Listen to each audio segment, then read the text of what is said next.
Hello दोस्तों, मैं विजय कुमार आपका अपने channel NCERT for government exam में स्वागत करता हूं। दोस्तों देखिए दोस्तों, इस वीडियो में हम लोग जो हिंदी के पूछे गए हैं दोस्तों 25 अगस्त के फर्स्ट शिफ्ट के, ठीक ना।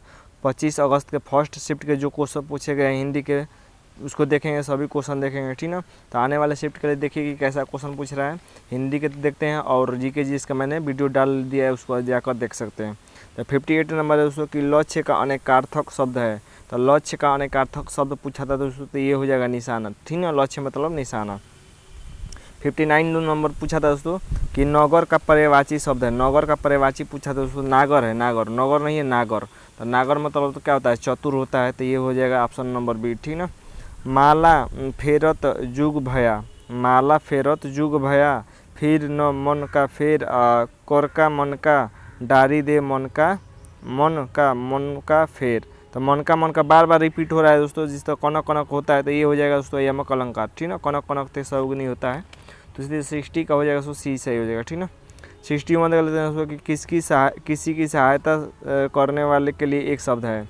तो किसी की सहायता करने वाले के लिए एक शब्द क्या होता है दोस्तों, तो ये होता है दोस्तों सहायक।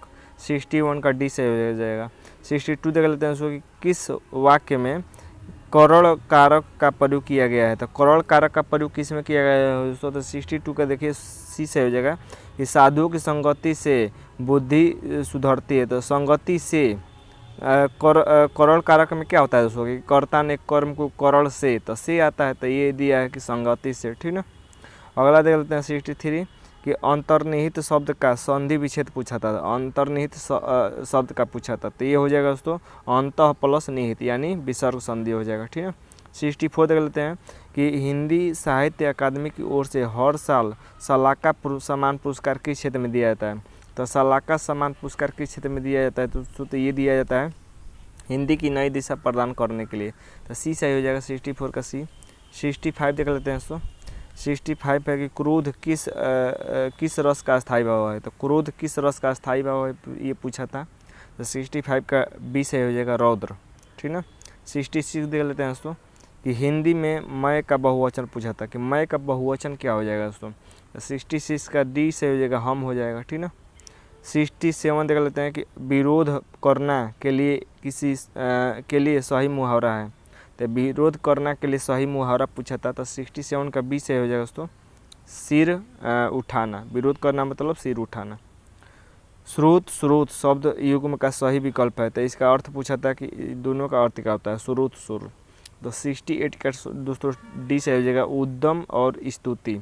उद्यम और स्तुति हो जाएगा स्रोत।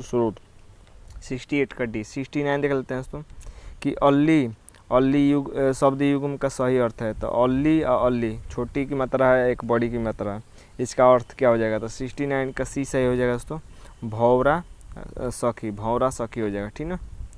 69 हो गया। 70 देख लेते हैं दोस्तों कि पुस्तक पढ़ी जाती है में कौन सा वाच्य है। तो पुस्तक पढ़ी जाती है में कौन सा वाच्य है दोस्तों, तो ये हो जाएगा दोस्तों कर्मवाच्य हो जाएगा, ठीक ना। 71 देख लेते हैं कि निम्नलिखित में से कौन सा शब्द तत्सम नहीं है। तत्सम कौन नहीं है दोस्तों, ये पूछा था। 71 का डी से हो जाएगा दोस्तों नेह तत्सम नहीं है, ठीक ना। 71 का डी से हो जाएगा। 72 देख लेते हैं, देखिए रेखांकित खंड को प्रतिस्थापित करने के लिए विकल्प का सही चयन कीजिए। महंत जी को अध्यात्म का अच्छा ज्ञान है। तो अध्यात्म का कौन प्रतिस्थापित कर देगा, ये पूछा था। 72 का ये देखिए दोस्तों कि महंत जी को अध्यात्म का अच्छा ध्यान है। तो ये 72 का दोस्तों 72 का ए सही हो जाएगा, ठीक ना। अगला देख लेते हैं दोस्तों 73 निम्नलिखित में शुद्ध वाक्य बताना था कि शुद्ध कौन है 73 में। 73 में देखिए दोस्तों बी नंबर पढ़िए कि बादशाह ने मुक्त हस्त दान किया। तो यही दोस्तों शुद्ध है, ठीक ना। अगला देख लेते हैं 74 गौमही शब्द है। गौमही शब्द पूछा था दोस्तों कि क्या है। तो गौमही शब्द ये दोस्तों ये है तत्सम है, ठीक ना। तत्सम ऑप्शन नंबर डी से हो जाएगा। अगला देख लेते हैं कृपाल का पर्यायवाची पूछा था। कृपाल नहीं, कपाल है। कपाल का पर्यायवाची पूछा था। तो कपाल का पर्यायवाची दोस्तों ये हो जाएगा माथा। 76 दे लेते हैं कि जो शब्द संज्ञा की विशेषता बतलाते हैं उन्हें क्या कहते हैं। तो जो शब्द संज्ञा की विशेषता बतलाते हैं दोस्तों उन्हें विशेषण कहते हैं, ठीक ना। 77 देख लेते हैं कि कमर टूटना मुहावरे का अर्थ होगा। तो कमर टूटने मुहावरे का अर्थ क्या हो जाएगा। तो ये हो जाएगा दोस्तों निराश होना, ठीक ना। ऑप्शन नंबर डी से हो जाएगा 77 का डी। 78 कि एसड़ा का अर्थ है, तो एसड़ा का अर्थ क्या होता है दोस्तों, तो 78 का ए हो जाएगा अभिलाषा होता है। 79 देख लेते हैं दोस्तों, विद्वान का स्त्रीलिंग बताइए, तो विद्वान का स्त्रीलिंग तो ये तो कई बार अन्य एग्जाम में भी पूछा है, तो 79 का ए हो जाएगा दोस्तों विदुषी हो जाएगा। 80 नंबर देख लेते हैं दोस्तों कि वाक्य में उचित विराम चिन्ह लगाइए, तो इसमें कौन लगेगा, ओह, तो ओह यानी पहला लगेगा दोस्तों, पहला लगेगा, इसमें अधिबोधक चिन्ह लगेगा। 81 देख लेते हैं दोस्तों कि 2020 का ज्ञानपीठ पुरस्कार किस रचनाकार को दिया गया है दोस्तों, तो किस रचनाकार को दिया गया 2020 का ज्ञानपीठ, 2020 वाला पूछा है, तो 81 का दोस्तों ये हो जाएगा बी नंबर नीलमणि फूफड़ हो जाएगा, ठीक ना।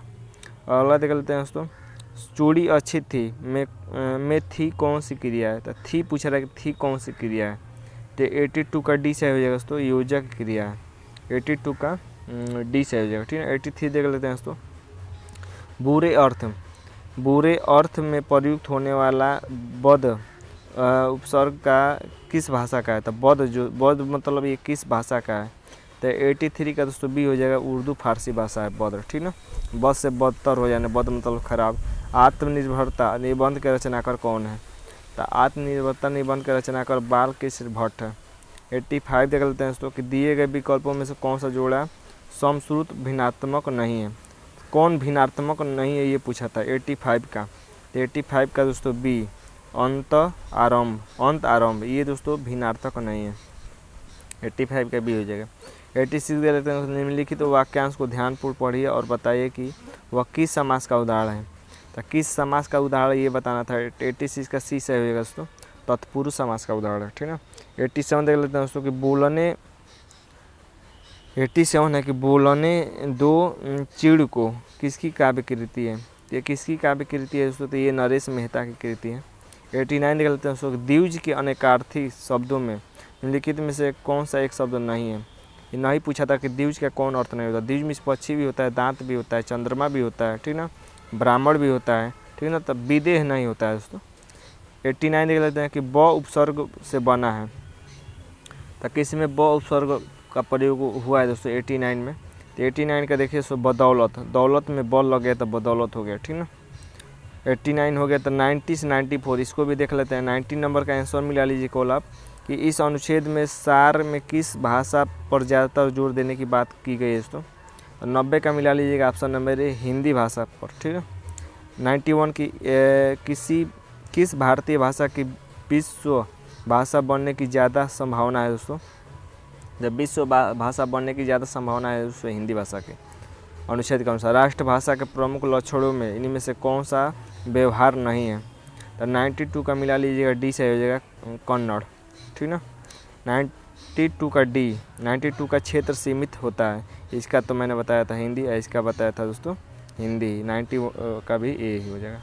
अगला देख लेते हैं दोस्तों 93 नंबर, हिंदी भाषा को भारतीय भाषा में किस वर्ष मान्यता प्राप्त हुई थी, 93 का बी से हो जाएगा दोस्तों 1949, 93 का बी। 94 देखिए इस अनुच्छेद का निम्नलिखित में से उचित शीर्षक बताना था, कि उचित शीर्षक कौन हो जाएगा दोस्तों, तो ये हो जाएगा राजभाषा और राष्ट्रभाषा, ठीक ना, ऑप्शन नंबर डी हो जाएगा।